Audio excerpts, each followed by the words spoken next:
General 2. Estamos conformados por García de los Ríos Fátima Alessandra, Méndez Velázquez Yocabet y Romero Herrera Dariana Natali, y les vamos a presentar el tema de dislipidemia.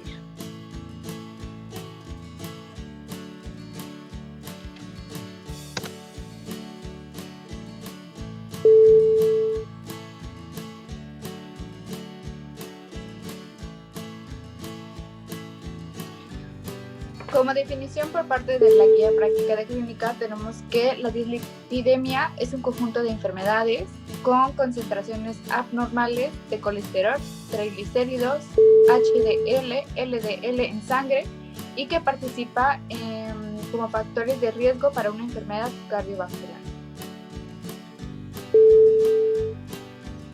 En su epidemiología vamos a encontrar que la hipercolesterolemia en el año 2006 fue de 43.6 en adultos mayores de 20 años. En un estudio determinado, Carmela reporta una prevalencia de 50.5% y vamos a encontrar que las dislipidemias más frecuentes son los niveles bajos de CHDL y la hipertrigliceridemia. Vamos a hablar un poco de su clasificación, y esta es importante saber que se va a clasificar teniendo en cuenta diferentes criterios. Esto van a ser su etiología, el perfil lipídico y una clasificación que da la OMS, que es la de Fredrickson.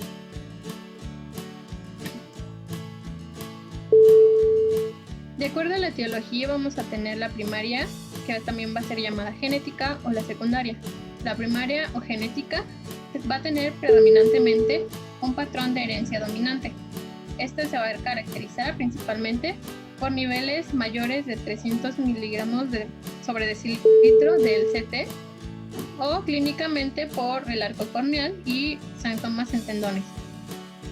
Los más frecuentes aquí va a ser la hipercolesterolemia familiar, la hiperlipidemia familiar combinada y la hipertrigliceridemia familiar. En la secundaria, estas van a ser debidas a enfermedades como diabetes mellitus, hipotiroidismo, síndrome nefrótico o el uso de algunos fármacos.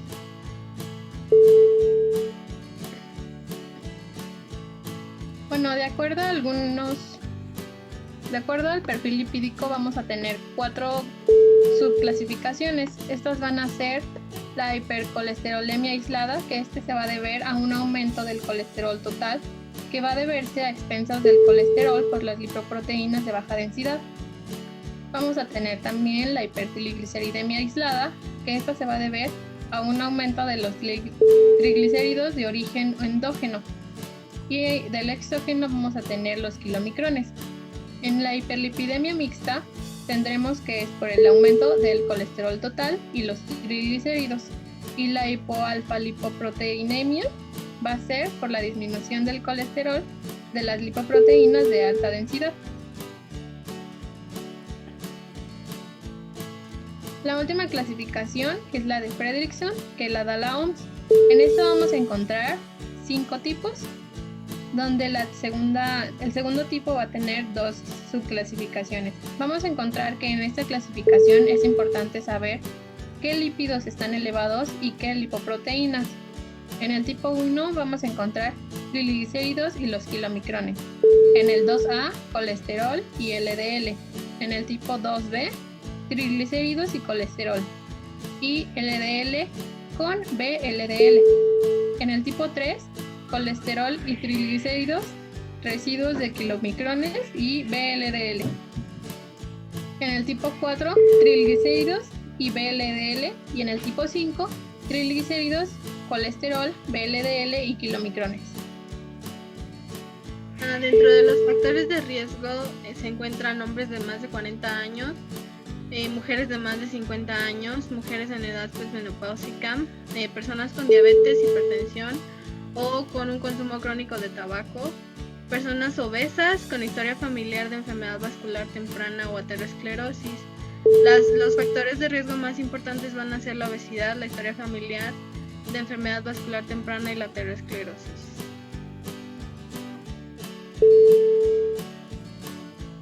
En cuanto a la fisiopatología, me gustaría abarcar sobre la estructura lipoproteica en lo cual se compone por una capa fosfolípida y apopoliproteína, que se encarga en la señalización de este lipoproteína. Como tal, tenemos también las densidades de 4 lipoproteínas principales, que van a ser los kilometrones, VLDL, LDL y el HDL, teniendo como el HDL o de alta densidad de 1.20 y los kilometrones de 0.95. En sí, los ácidos grasos o las grasas de la dieta van a ser absorbidas por las células intestinales, en lo cual nos permite, con sales biliares que son producidas por el hígado, degradar junto con el lipasas pancreáticas y convertirlas en miceles. Estos miceles van a entrar a los enterocitos para dar a la formación de los kilometrones. Ya en el intestino, precisamente en el intestino delgado, vamos a tener que el APO48 nos va a permitir señalar a esta partícula lipoproteica al sistema linfático y posteriormente permitir que ingresen al torrente sanguíneo. Ya estando en el torrente sanguíneo se va a ver involucrado 3 apopoliproteínas importantes, que van a ser el APO48, el ApoE y el ApoC2. El ApoC2 va a tener activado o se va a encontrar activada la lipasa lipoproteica, lo cual nos va a permitir la degradación de los triglicéridos a ácidos grasos. Y de igual manera el ApoE nos va a ayudar a reciclar lo que son los remanentes de triglicéridos o grasas como colesterol que no se pudo degradar en hígado.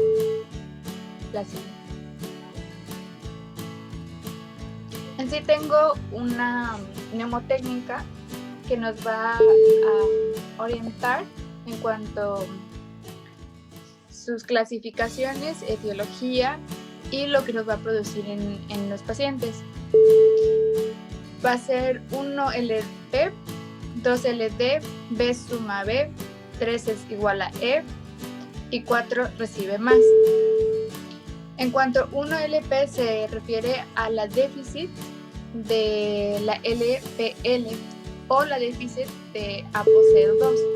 Esto en sangre lo vamos a ver como una elevación de triglicéridos, colesterol y kilometrones, lo cual nos puede dar un pancreatitis aguda. En cuanto al 2-LD, vamos a ver que en la clasificación 2A y 2B va a haber una déficit de APO100 y del LDL receptor. En sangre vamos a ver que va a estar elevado el LDL y colesterol. En cuanto al cuadro clínico, vamos a tener que va a existir las ciantomas tendinosas y el arcus coronae. Para la clasificación de 2B va a ser prácticamente la misma clasificación de 2A, más aparte la VLDL aumentada en sangre. Para la clasificación 3, ya mencionada, va a existir una déficit del apopoliproteína E y en sangre se va a ver acumulado los kilometrones o elevados los kilometrones y VLDL. Esto por ende nos va a dar en pacientes la cianotoma palmar. En la clasificación 4 vamos a tener que va a existir una sobreproducción de la VLDL, en lo cual nos va a dar una elevación de triglicéridos y colesterol, produciendo de igual manera pancreatitis aguda o un pancreatitis. Y por último tenemos lo que es el tipo 5, que va a ser un conjunto de la clasificación 1 o tipo 1 y tipo 4. Y aquí les puse un resumen sobre lo mencionado en lo anterior. En cuanto al cuadro clínico, es importante recalcar que esta es una enfermedad asintomática. Sin embargo, cuando la enfermedad se encuentra avanzada, puede que manifieste estos síntomas por las complicaciones a nivel celular.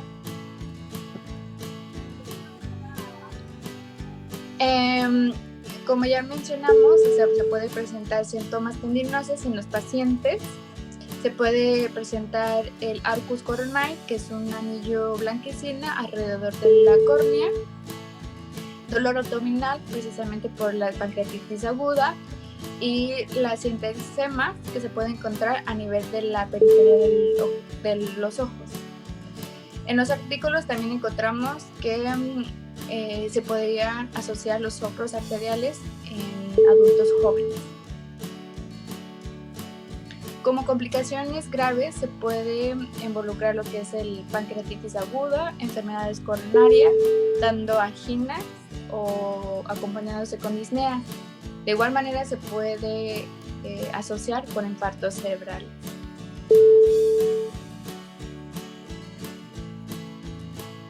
En cuanto a su diagnóstico, va a ser necesario tener una medición inicial de los lípidos en sangre, los niveles del colesterol total, y estos deben ser menor a 200 miligramos sobre decilitro, los triglicéridos que sean menores a 150 miligramos sobre decilitro y el HDL que no sea mayor a 40 miligramos sobre decilitro. Es importante saber que en esta enfermedad vamos a utilizar el CLDL, que lo vamos a calcular por medio de la fórmula de Friedewald, siempre y cuando los niveles de triglicéridos se encuentren menores a 400 miligramos sobre decilitro. La fórmula será el colesterol total menos el CHDL más los triglicéridos, y esto entre 5. Para la evaluación inicial es importante tener la historia clínica completa y una exploración física, con la búsqueda intencionada del cuadro clínico común y de otras características como las enfermedades cardiovasculares que sean asociadas a aterosclerosis, una historia familiar de muerte por cardiopatías, pancreatitis, hipertensión, diabetes, obesidad o una misma dislipidemia, y otros factores de riesgo como el tabaquismo o el alcoholismo. Siguiente. Es importante también tener en cuenta si el paciente ha consumido fármacos que nos vayan a alterar el perfil de lípidos, causas secundarias a estas dislipidemias, una evaluación de su dieta y de la actividad física, y en la exploración física una búsqueda intencionada del cuadro clínico que ya les había mencionado.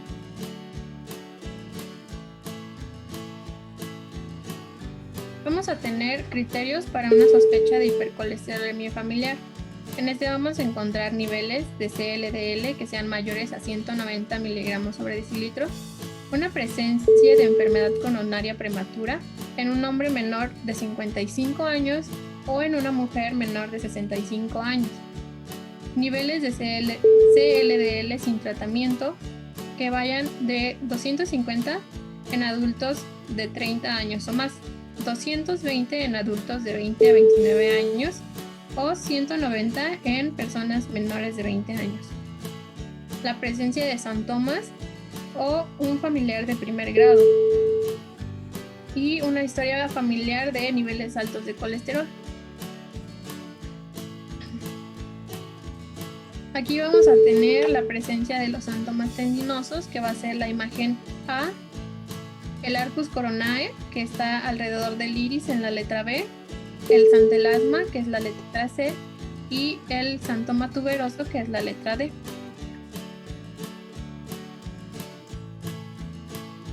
Estos van a ser hallazgos de la hipercolesterolemia familiar. Los santomas en tendones van a ser más común en el tendón de Aquiles o en el extensor de los dedos, y menos frecuentemente en el patelar y en el tríceps. El arco corneal lo vamos a encontrar en personas menores de 45 años, los santomas tuberosos en menores de 25 y el santelasma también en personas menores de 25 años, pero si se llegan a presentar a una menor de edad, es una sospecha de que la enfermedad ya está muy avanzada. Es importante saber que, como ya lo mencionaron antes, esta enfermedad no presenta datos clínicos a menos que la enfermedad ya esté muy avanzada. Después de este diagnóstico es necesario realizar un perfil de lípidos cada 5 años, ya que la evaluación inicial sea normal. Realizar un tamizaje con el perfil de lípidos que incluya un colesterol total, HDL, LDL y posteriormente calcular el CLDL en personas que no cuenten con factores de riesgo a partir de los 20 años. Posteriormente, determinar los niveles de triglicéridos y el colesterol total a manera de tamizaje en personas mayores de 20 años que no cuenten con factores de riesgo cardiovascular y sean asintomáticos. Y como ya lo había mencionado, repetirlo cada 5 años en caso de encontrarse normales. Vamos a tener varios criterios para la hipercolesterolemia familiar y vamos a encontrar que en caso de que sea primaria, puede ser homocigota o heterocigota. En la homocigota vamos a tener que sea la confirmación genética de las mutaciones en los alelos de los genes LDR, APO, PCSK9 o en el LDL-RAP1. O que el paciente cuente con un LDL menor de 500 miligramos sobre decilitro, que no cuenten con un tratamiento, o que tengan 500 miligramos sobre decilitro, pero que esté asociada con santomas tendinosos o cutáneos antes de los 10 años y que sus valores de CLDL sean consistentes con hipercolesterolemia familiar heterocigota que sea de ambos padres. En el caso de que el paciente tenga una hipercolesterolemia familiar, debemos tener en cuenta los criterios de que éste tenga un antecedente de una hipercolesterolemia familiar heterocigota ya confirmada, una puntuación del sistema propuesto por la DLCN mayor o igual a 6 puntos, o que la hipercolesterolemia familiar cuente con un CLDL mayor o igual a 20 miligramos sobre decilitro, que este sea mayor o igual a 130 siempre y cuando se encuentre en tratamiento hipolipemiante, o que cuente con una historia de un familiar de primer grado. Como yo les había mencionado, en la que es heterocigota, la DLCN nos maneja ciertos criterios para confirmar la presencia de la hipercolesterolemia. Vamos a tener en cuenta 5 criterios importantes. La historia familiar es el primero, que vamos a presentar si un familiar de primer grado con un CLDL mayor a un percentil 95, que cuenten con síntomas tendinosos, o que sea un familiar de primer grado menor de 18 con un CLDL mayor a un percentil de 95. El siguiente es la historia clínica. Este debe contar con una enfermedad coronaria prematura, una enfermedad cerebrovascular o una arterial periférica prematura. El tercero es la exploración física. Debe contar con santoma tendinoso o el arco corneal en un paciente menor de 45 años. El cuarto criterio son los niveles de CLDL, que van mayores de 325 o de 155 a 190. Y el quinto va a ser el factor genético. Esta debe tener la mutación funcional de los genes ya antes mencionados. Nos propone 3 lecturas que va a ser para la hipercolesterolemia definitiva, la probable o la posible.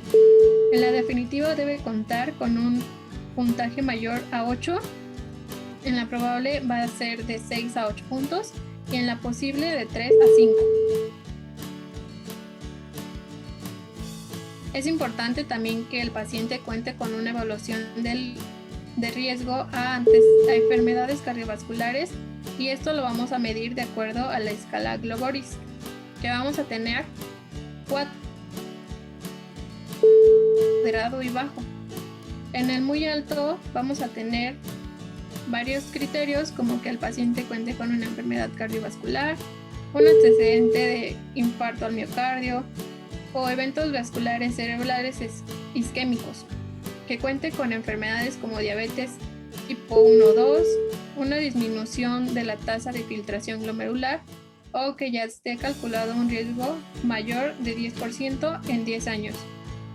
En el alto vamos a tener un riesgo del 5 a 10% de global risk, o factores de riesgo marcados como hipertensión en descontrol, una dislipidemia no controlada o una dislipidemia familiar primaria. En el moderado vamos a tener un riesgo entre el 1 al 5% a 10 años por global risk, y en el bajo contará con un riesgo menor al 1% a 10 años por esta escala. Esta misma escala nos maneja unas tablas que van a ser para hombre y para mujer para medir este riesgo. Vamos a contar del lado derecho la edad en años, en el lado izquierdo vamos a tener la presión arterial sistólica, en la parte de abajo el colesterol total y en la parte de arriba vamos a identificar si es diabético o no y si el paciente fuma o no. Esta es la escala de hombres y esta será la escala de mujeres. Bueno, y en cuanto al tratamiento, dentro del tratamiento farmacológico se recomienda realizar ejercicio durante 75 a 150 minutos dependiendo la intensidad, identificar a las personas que sean fumadoras, pacientes con obesidad o sobrepeso para tratar de disminuir el peso y reducir el consumo de grasas trans. En pacientes con alto riesgo cardiovascular, pues se recomienda una intervención multidisciplinaria para mejorar el estilo de vida. Estas son recomendaciones que se dan por la guía de práctica clínica en cuanto a tabaquismo, en donde se refiere a evitar la exposición al tabaco, dieta, tener una dieta baja en grasas saturadas, actividad física, como ya lo mencioné, de 75 a 150 minutos dependiendo la intensidad, mantener un peso ideal reduciendo el índice de masa corporal, una presión arterial menor de 140/90 y pues bajar los niveles de colesterol. Dentro del tratamiento farmacológico existen 6 grupos de medicamentos que se utilizan, como las estatinas, la ezetimiba, los secuestradores de ácidos biliares, el ácido nicotínico, los fibratos y los ácidos grasos omega 3. Las estatinas van a ser el medicamento de primera elección, ya que son los que mayormente pueden disminuir el colesterol LDL hasta en un 55%. Su actividad máxima de las estatinas va a ocurrir durante la noche, por lo que se recomienda la administración de estos fármacos por la noche. Sus efectos van a empezar a aparecer dentro de 2 a 4 semanas que se empiece el tratamiento, y pues se tiene que obtener un perfil lipídico después de 4 a 6 semanas de empezado el tratamiento. Los inhibidores de la absorción de colesterol o la ezetimiba va a inhibir la absorción intestinal de colesterol y se va a utilizar principalmente como tratamiento adyuvante con estatinas. Va a disminuir el CLL, el LDL en un 18 a un 20%, los triglicéridos de un 5 a un 14% y va a aumentar la HDL de 1 a 5%. Su dosis va a ser de 10 miligramos al día con o sin alimentos. Los secuestradores de ácidos biliares van a hacer también igualmente tratamiento adyuvante con estatinas. Van a existir 3.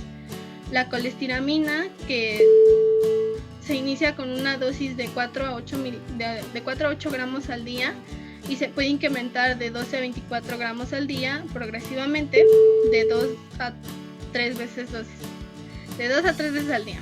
El colestipol se va a iniciar con una dosis de 5 a 10 gramos al día y se va a incrementar hasta 15 a 30 gramos al día de 2 a 3 dosis. Y el colesebam, que se inicia con una dosis de 3.750 miligramos al día en 2 dosis. Los derivados del ácido nicotínico van a disminuir la producción y la liberación de VLDL. Sus efectos en lípidos va a disminuir el LDL en un 5 a un 25% Va a aumentar el HDL de un 15 a un 25% y reducir los triglicéridos de un 20 a un 50%.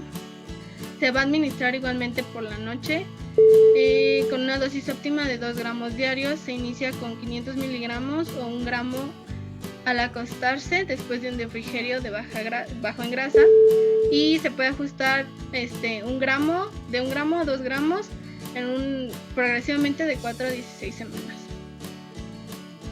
Los fibratos van a ser igualmente eficaces para reducir concentraciones altas de triglicéridos y son los fármacos de primera elección para la hiperlipidemia mixta. Igualmente se usan en combinación con estatinas y sus efectos en lípidos va a ser que va a disminuir los triglicéridos en un 20 a un 50%, aumentar el colesterol HDL de un 10 a un 35% y disminuir el LDL de un 5 a un 20%. Los ácidos grasos omega 3 igualmente disminuyen la producción de VLDL. Sus efectos en lípidos van a hacer que disminuya los triglicéridos de un 20 a un 45%, aumenta la HDL de un 5 a un 10% y disminuye la LDL en personas normolipidémicas. Su dosis y administración va a ser 4 gramos al día, que pueden dividirse en 2 dosis. Este es una tabla en donde se muestran, dependiendo del desorden lipídico, el tratamiento que se puede dar. Si es hipercolesterolemia, se pueden utilizar estatinas, ezetimibe o niacinas. Si es una hiperlipidemia mixta, se utilizan estatinas, ácido fíbrico o fibratos y niacina. Si es una hipertrigliceridemia, se utilizan estatinas, fibratos y niacina. Y si hay una HDL baja aislada, se utilizan fibratos, estatinas y niacinas. Como podemos observar, en casi todos los desórdenes lipídicos se utilizan las estatinas. Este es un algoritmo que está en una guía de práctica clínica del IMSS, en donde te muestra que si tienes un paciente de mayor de 40 años con un LDL elevado, primeramente se tiene que clasificar de acuerdo con un riesgo cardiovascular. Como ya les mencionó mi compañera, pues existe riesgo bajo, riesgo moderado y riesgo alto. Y dependiendo del riesgo, se toman algunas medidas de LDL. Si es mayor a 116 pero menor a 190, en un riesgo bajo se utiliza una estatina de moderada intensidad. Si es mayor a 190, se indica una estatina de alta intensidad. Si es de riesgo moderado y tiene un LDL de mayor de 100 y menor de 190, se utiliza una estatina de moderada intensidad. Si es mayor a 190, se utiliza una estatina de alta intensidad. Si tiene un riesgo alto con un LDL mayor a 70 y menor a 100, se utiliza una estatina de moderada intensidad. Y si es mayor a 100, se utiliza una estatina de alta intensidad. Y se evalúa una respuesta dentro de los siguientes 2 a 4 meses. Si se logra la meta de LDL, pues se da un seguimiento cada 6 meses dentro del primer nivel de atención con pacientes con riesgo moderado o bajo, y dentro del segundo nivel con riesgo alto. Si no se logra la meta, se incrementa la estatina hasta la dosis máxima o la dosis máxima tolerada por el paciente durante otros 3 meses. Si se logra la meta, igualmente se da seguimiento dependiendo del riesgo cardiovascular, ya sea en primer o segundo nivel de atención. Si no se logra la meta, se agrega una ezetimiba con atorvastatina en tabletas, pueden ser separadas o combinadas en una sola, y se valora una respuesta en 2 meses. Si se logra la meta después de esto, igualmente se da seguimiento cada 6 meses. Si no se logra, se refiere a un nivel inmediato superior al piso de medicina interna. Y también se da una valoración multidisciplinaria para búsqueda y control de alguna causa secundaria. Dentro de la meta del tratamiento, se tiene que el colesterol total debe ser menor a 200 miligramos sobre decilitro, los triglicéridos menores a 150 miligramos sobre decilitro, el HDL mayor a 40 miligramos sobre decilitro, el LDL menor a 100 miligramos sobre decilitro y el colesterol no HDL menor a 130 miligramos sobre decilitro. Al reducir cada 40 miligramos sobre decilitro de LDL, pues esto se asocia con una disminución de un 22% en la mortalidad de una enfermedad cardiovascular. Y eso sería todo.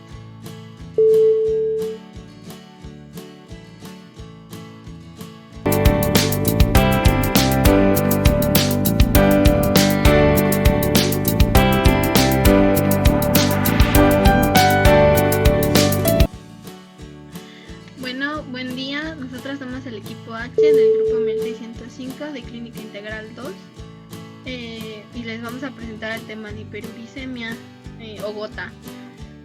Estamos conformados por García de los Ríos, Fátima Alessandra, Méndez Velázquez Chocabet y Romero Herrera Dariana Natalia.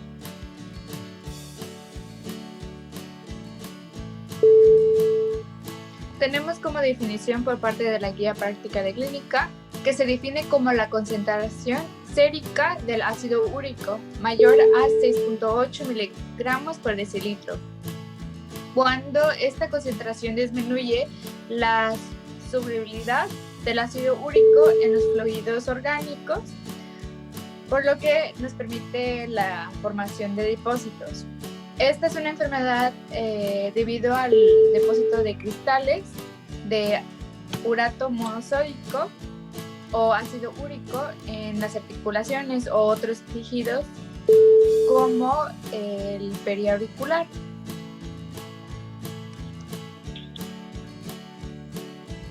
En su epidemiología vamos a encontrar una prevalencia que va a dar del 20 al 25%, aunque está entre el 4 al 6%, solo va a afectar a las mujeres premenopáusicas en la población general del occidente.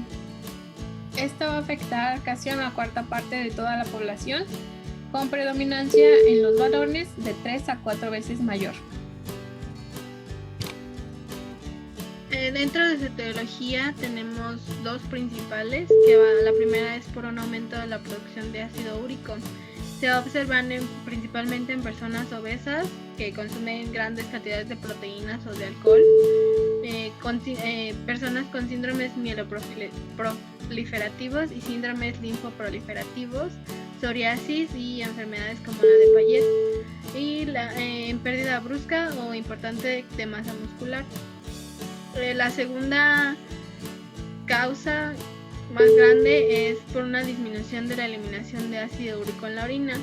Se puede observar con alteraciones en la función de la tiroides, insuficiencia renal o con algunos medicamentos como diuréticos, aspirina o ciclosporinas.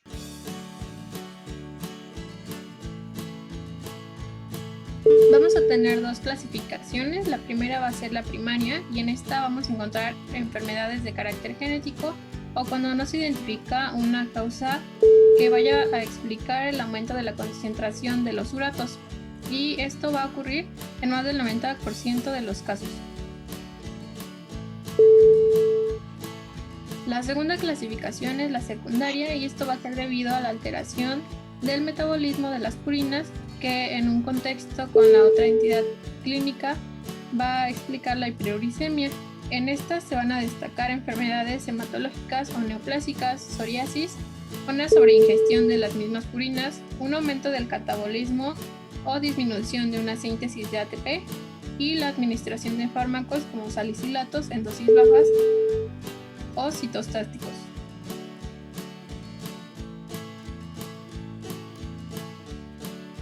En cuanto a la fisiopatología, vamos a tener que las purinas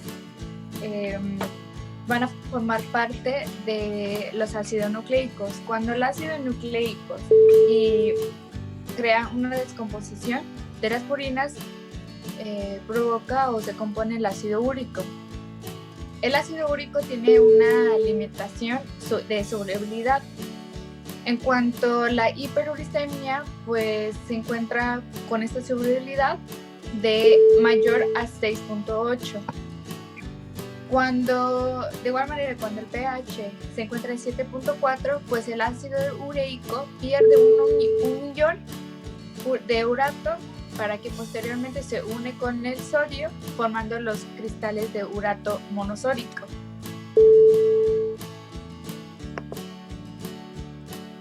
Ahora bien, En cuanto a esta patología, tenemos que va a existir un tipo de precipitación de las cristalizaciones del urato en las articulaciones. Como mecanismo del organismo, pues va a activar dos sistemas, la activación de macrófagos y la activación del complemento. En cuanto a los macrófagos, pues vamos a tener que los macrófagos van a llegar a destruir lo que son las cristales de urato. Y va a existir la liberación de interleucinas 1 junto con otras citocinas. Por ende, va a provocar la liberación de las proteasas. Y en cuanto a la activación de los complementos, va a existir la participación de los neutrófilos. Estos neutrófilos van a querer fagocitar a las cristalizaciones que se presentan en las articulaciones. Pero como los neutrófilos no tienen la misma capacidad que los macrófagos, va a crear lo que es algo que se llama lisis de neutrófilos, lo cual se van a ver afectados los neutrófilos y por ende dar la liberación de las enzimas lisosómicos. Tanto la liberación de los leucotrienos B4, prostaglandinas y radicales libres, junto con las proteasas, van a dar lo que es la lesión y inflamación tisular, que más adelante les voy a explicar sobre los TOFOS. En cuanto al cuadro clínico, vamos a tener que, ya mencionado, van a ser grandes depósitos de urato que se acumulan en el tejido ya sea subcutáneo o periauriculares.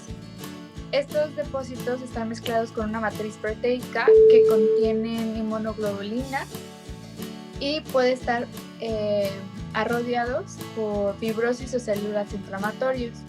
Tenemos dos tipos de gota aguda y gota crónica. En la gota aguda vamos a tener un predominio en monoarticular, que van a ser las articulaciones metatarsofalángicas del primer dedo del pie, en donde también se puede denominar como crisis de Podagar. Estos tienen las características de empezar en la noche o después de un ejercicio excesivo. El dolor puede ser abrupta y presentar tres características, que es la tumefación, inflamación y calor local.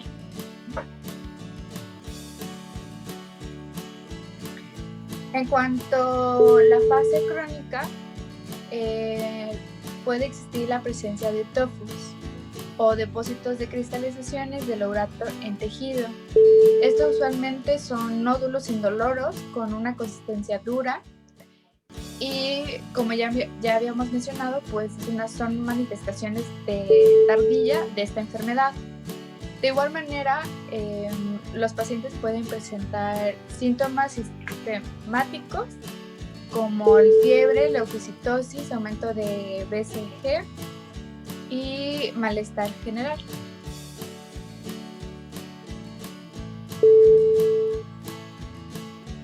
Para su diagnóstico es importante saber que la presentación más característica de este cuadro será una monoartritis aguda recurrente, que principalmente se va a dar en los pies.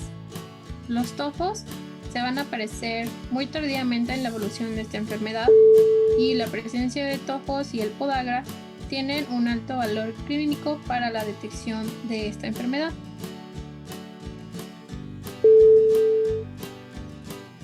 Es importante saber que la presencia de un ácido úrico elevado o tenerlos normales no van a decirnos si tenemos gota o si tampoco estamos excluyendo la enfermedad como tal. Para esto es importante considerar que en un paciente que tenga un ataque agudo de gota, que tenga los niveles de ácido úrico normales, se deben medir nuevamente en 2 semanas para la confirmación de esta enfermedad. Vamos a tener los criterios diagnósticos dados por el Colegio Americano de Reumatología para la hiperuricemia y la gota.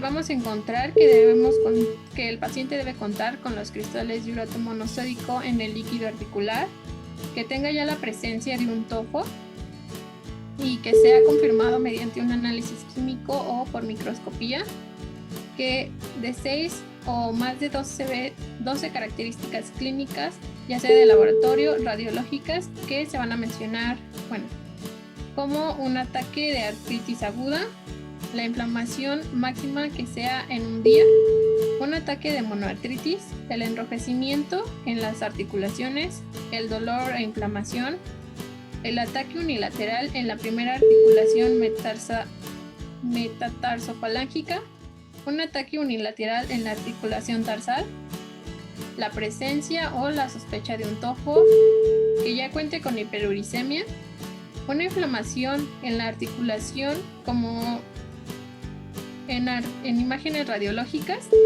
un quiste subcortical que no cuente con erosiones o un cultivo negativo de líquido articular para los microorganismos, esto durante el ataque agudo. Bueno, y dentro del tratamiento vamos a tener un tratamiento no farmacológico, en donde en pacientes con hiperuricemia y gota se va a recomendar cambios en el estilo de vida. Principalmente se va a buscar evitar o disminuir el consumo de alcohol, control de peso, no fumar y realizar ejercicio de bajo impacto todos los días. Dentro del apoyo nutricional, pues disminuir el sobrepeso con una dieta hipocalórica y una ingesta baja en grasa y purina. Y también la ingesta abundante de líquidos para reducir la precipitación de cristales de ácido úrico en los riñones. Dentro del tratamiento farmacológico, cuando se tiene un ataque agudo de gota, se recomienda dar tratamiento con analgésicos y antiinflamatorios. Los principales fármacos que se utilizan son la colchicina y los AINES.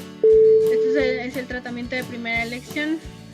La colchicina sirve para reducir la respuesta inflamatoria que se da debido a la deposición de cristales de urato en las articulaciones. Y en pacientes que no toleren los AINES se recomienda dar corticosteroides. Estos son algunos de los fármacos que se utilizan, el alopurinol, que se utiliza en un periodo intercrítico y un periodo crónico, con una dosis inicial de 100 miligramos al día y una dosis máxima de 900 miligramos al día. El Probenecid también se utiliza en un periodo intercrítico y crónico, con una dosis inicial de 500 miligramos 2 veces al día, con una dosis máxima de 3 gramos al día. El citrato de potasio se utiliza principalmente cuando existen cálculos de ácido úrico recurrentes con 60 miliequivalentes por día. La prednisona se utiliza en cuadros agudos con una dosis de 20 a 50 miligramos al día durante 10 a 14 días. Y la colchicina igualmente se utiliza en cuadros agudos de 0.5 a 1.5 miligramos al día. En este algoritmo se muestra que si se tiene un paciente con factores de riesgo como riesgo cardiovascular, alcoholismo o antecedentes de hiperuricemia, se deben determinar los niveles de ácido úrico. Si no son mayores a 6.4 miligramos sobre decilitro, se recomienda una dieta saludable y ejercicio y la constante monitorización de niveles séricos de ácido úrico, preferentemente de forma anual. Si se tiene un valor mayor a 6.4 miligramos sobre decilitro, pues se tiene que determinar si existe un cuadro agudo o si hay antecedentes de artritis. Si no se tiene esto, pues se recomienda una dieta de 1000 miligramos de purinas al día con una reducción ponderal de IMC de más del 30 y también disminuir la ingesta de alcohol, tabaco y hacer ejercicio. Se deben determinar igualmente otra vez los niveles séricos de ácido úrico dentro de los 2 siguientes meses. Si el ácido úrico disminuye a menos de 6.4 miligramos a 6.4 miligramos, se debe mantener la dieta y el ejercicio y el control por el médico familiar. Si no se logra esto, pues insistir en la dieta y también enviar a un segundo nivel para valorar un tratamiento farmacológico. Dentro de los pacientes con gota, se debe valorar si se tiene un ataque agudo.